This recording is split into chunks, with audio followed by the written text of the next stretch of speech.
শুক্তো বাঙালির খুব প্রিয় এক আইটেম। যে কোনো অনুষ্ঠান বাড়িতে প্রথম পাতে আমরা এই শুক্তো খেয়ে থাকি। আজকের পর্বে শেয়ার করব অনুষ্ঠান বাড়ির স্টাইলে শুক্তো বাড়িতেই কিভাবে অতি সহজে বানিয়ে নেওয়া যায়। শুক্তোতে নানান ধরনের সবজি ব্যবহার হয়, আপনারা আপনাদের পছন্দ মতো সবজি ব্যবহার করতে পারেন। আমি আজকে এই সবজিগুলো ব্যবহার করব। এখানে শুক্তো রান্নাটা তৈরি করার আগে প্রথমেই আমরা একটা ভাজা মশলা তৈরি করে নেব। তার জন্য একটা শুকনো কড়াইতে বা ফ্রাইং প্যানে আমরা নিয়ে নিয়েছি 1 টিস্পুন পরিমাণ রাঁধুনি আর 1 টিস্পুন পরিমাণ পাঁচফোড়ন আর রাঁধুনিটাকে 2 থেকে 3 মিনিট ধরে শুকনো কড়াইতে বা শুকনো খোলায় আমাদের একটু ড্রাই রোস্ট করে নিতে হবে। তারপর এটাকে আমরা একটা মিক্সিং গ্রাইন্ডিং জারের মধ্যে নিয়ে 2 থেকে 3 মিনিটের জন্য গ্রাইন্ড করে একটা ভাজা মশলার গুঁড়ো তৈরি করে নেব। তারপর কড়াইয়ের মধ্যে সর্ষের তেল দিয়ে তেলটা ভালো মতো গরম হয়ে গেলে দিয়ে দেব বড়ি। আমি এখানে 10 থেকে 12টা বড়ি ব্যবহার করেছি। বড়িগুলোকে লাল লাল করে ভালো করে ভেজে নিয়ে একটা পাত্রের মধ্যে তুলে রেখে দেব।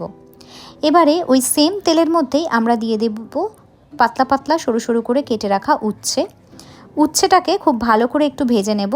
খুব বেশি কড়া করে উচ্ছে ভাজার দরকার নেই শুক্তোতে, মোটামুটি 2 থেকে 3 মিনিট ধরে একটু ভেজে নিয়ে উচ্ছেগুলোকে আমরা তুলে একটা আলাদা পাত্রে রেখে দেব। এবারে ওই সেম তেলের মধ্যে ফোড়নে আমরা দেব 1/2 টিস্পুন পরিমাণ রাঁধুনিটা 10 থেকে 15 সেকেন্ড ধরে ভালো করে ভাজা হয়ে গেলে সুন্দর গন্ধ বেরোলে আমরা দিয়ে দেব সরু সরু পাতলা পাতলা করে কেটে রাখা আলুটা অ্যাড করে খুব ভালো করে নেড়েচেড়ে 1 থেকে 1.5 মিনিটের জন্য একটু ভেজে নেব। 1.5 মিনিট পর ফিরে এলাম।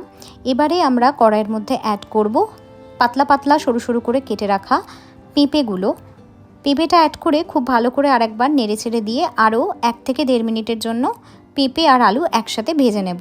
পেঁপে আর আলুটা ভাজা হতে হতে মিক্সিতে আমরা আরেকটা মশলার পেস্ট তৈরি করে নেব। তার জন্য নিলাম 2 টিস্পুন পরিমাণ কালো সর্ষে এবং 1.5 টিস্পুন পরিমাণ পোস্তদানা।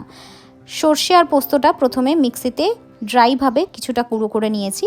এবার এই ড্রাই গুঁড়োর মধ্যে আমরা দিয়ে দেব পরিমাণ মতো একটু জল, দিয়ে আবারও 2 থেকে 3 মিনিটের জন্য মিক্সিতে ঘুরিয়ে নিয়ে একটা মিহি সর্ষে পোস্ত বাটার পেস্ট আমরা তৈরি করে নেব। অপরদিকে পেঁপে আর আলুটা 1.5 মিনিট ধরে ভাজা হয়ে যাওয়ার পর আমরা কড়াইতে অ্যাড করছি কাঁচকলা কেটে রাখলে কালো হয়ে যায়, তাই জন্য কাটার পর আমি হলুদ জলে ডুবিয়ে রেখেছিলাম। সেই হলুদ জলে ডুবিয়ে রাখা কাঁচকলা, বরবটি এবং সজনে ডাঁটা আমরা কড়াইয়ে অ্যাড করলাম। খুব ভালো করে হালকা হাতে একটু নেড়েচেড়ে আরও 1.5 থেকে 2 মিনিট এগুলোকে ভেজে নিতে হবে। অনেকেই শুক্তোতে মিষ্টি আলু বা রাঙা আলু দিয়ে থাকেন, দিলে বেশ ভালোই লাগে খেতে, তবে আমি পার্সোনালি রাঙা আলু বা মিষ্টি আলু পছন্দ করি না বলে আমি দিইনি। আপনারা চাইলে কিন্তু অবশ্যই দিতে পারেন।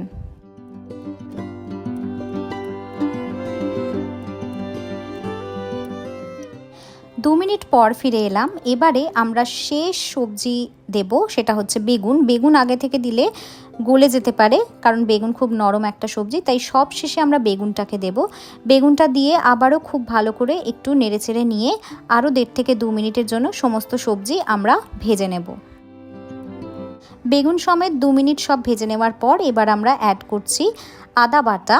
আমি এখানে প্রায় 1 টেবিল স্পুন মতো আদা বাটা নিয়েছি। খুব ভালো করে নেড়েচেড়ে আরও 1.5 থেকে 2 মিনিটের জন্য আমাদের আদা সমেত সমস্ত কিছু রান্না করতে হবে। 2 মিনিট পর আমরা কড়াইতে অ্যাড করব জলটা পরিমাণ মতো অ্যাড করতে হবে, তবে খেয়াল রাখতে হবে সবজিগুলো যাতে জলের মধ্যে ডুবে থাকে, সেই পরিমাণ জলই অ্যাড করতে হবে। জলটা অ্যাড করে তারপরে আমরা অ্যাড করব পরিমাণ মতো বা স্বাদ মতো লবণ অ্যাড করে আবারও হালকা হাতে নেড়েচেড়ে একটা ঢাকনা চাপা দিয়ে আমাদের সবজিগুলোকে 5 থেকে 6 মিনিটের জন্য সেদ্ধ করে নিতে হবে।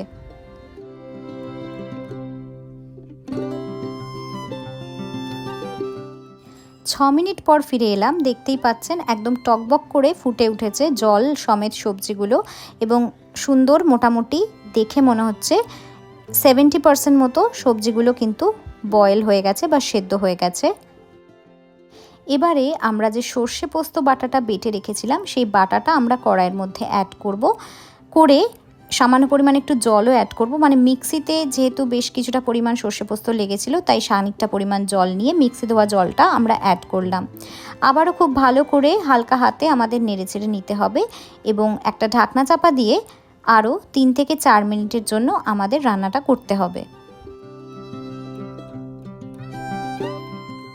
3 মিনিট পর ফিরে এলাম।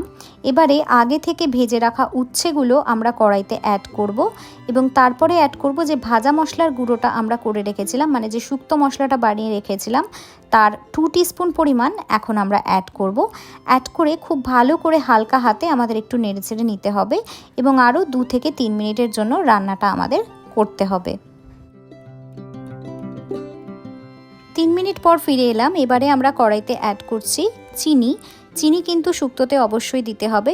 শুক্তো একটু মিষ্টি মিষ্টি এবং তেতো তেতো হয়, নোনতা নোনতা বা ঝাল ঝাল হয় না, তাই চিনি অতি অবশ্যই শুক্তোতে ব্যবহার করতে হবে স্বাদ অনুসারে বা স্বাদটাকে ব্যালেন্স করার মতো। আমি এখানে প্রায় 2 টিস্পুন পরিমাণ চিনি ব্যবহার করেছি। চিনিটা অ্যাড করে খুব ভালো করে হালকা হাতে নেড়েচেড়ে নিয়েছি। অন্যদিকে আমি একটা বাটিতে নিয়েছি হাফ কাপ পরিমাণ দুধ। দুধটা রুম টেম্পারেচারে আছে এবং আগে থেকে ফোটানো। দুধটার মধ্যে আমি দিয়ে দিলাম 1 টেবিল স্পুন পরিমাণ ময়দা। ময়দাটা খুব ভালো করে দুধের সঙ্গে মিশিয়ে নিতে হবে। তারপর এই ময়দা দেওয়া দুধটা আমরা কড়াইয়ের মধ্যে অ্যাড করব। দুধ শুক্তোতে ব্যবহার হয়, তবে ময়দা আমি দিলাম তার কারণ হচ্ছে যেহেতু শুক্তো তেতো বা উচ্ছে আছে, দুধ দিলে দুধটা কেটে যেতে পারে, কিন্তু ময়দা দিয়ে যদি দুধটাকে গুলে নিয়ে দুধটা দেওয়া হয় তাহলে কিন্তু দুধ কেটে যাওয়ার কোনো সম্ভাবনা থাকে না। ময়দা দেওয়া দুধটা দেওয়ার পর খুব ভালো করে হালকা হাতে একটু নেড়েচেড়ে নেব। তারপরে আমরা কড়াইতে অ্যাড করব আগে থেকে ভেজে রাখা বড়ি। বড়িটা অ্যাড করে খুব ভালো করে নেড়েচেড়ে নেব যাতে বড়িগুলো ঝোলের মধ্যে ডুবে যায় এবং তারপরে সবশেষে আমরা আরও 1 চামচ মতো বা 1 টিস্পুন মতো যে শুক্তো মশলাটা বা যে ভাজা মশলাটা করে রেখেছিলাম সেটা আমরা অ্যাড করব। টোটাল 3 টিস্পুন পরিমাণ বা 3 টিস্পুন পরিমাণ আমরা এই শুক্তো মশলা ব্যবহার করলাম। মশলাটা দিয়ে আবারও হালকা হাতে নেড়েচেড়ে নেব। আমাদের শুক্তো কিন্তু অলমোস্ট রেডি। এবারে গ্যাসটাকে অফ করে দিয়ে 2 থেকে 3 মিনিটের একটা স্ট্যান্ডিং টাইম দেব।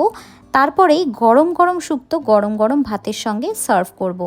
এইভাবে শুক্তো বানিয়ে একবার ট্রাই করে দেখতে পারেন, একদম অনুষ্ঠান বাড়ির মতোই কিন্তু এর স্বাদ হবে। আশা করছি রেসিপিটা ভালো লেগেছে। যদি ভালো লাগে তাহলে ভিডিওটাতে অতি অবশ্যই একটা লাইক করে দেবেন, ভিডিওটা সকলের সাথে শেয়ার করে দেবেন। আর ভিডিওটা আমার ফেসবুক পেজ থেকে দেখে থাকলে ফেসবুক পেজটাকে ফলো করে দেবেন। খুব শিগগির হাজির হব পরবর্তী এপিসোডে নতুন কোনো একটা রেসিপি নিয়ে। টিল দেন আপনারা সবাই ভালো থাকবেন, সুস্থ থাকবেন, সকলকে ভালো রাখবেন। Bye bye.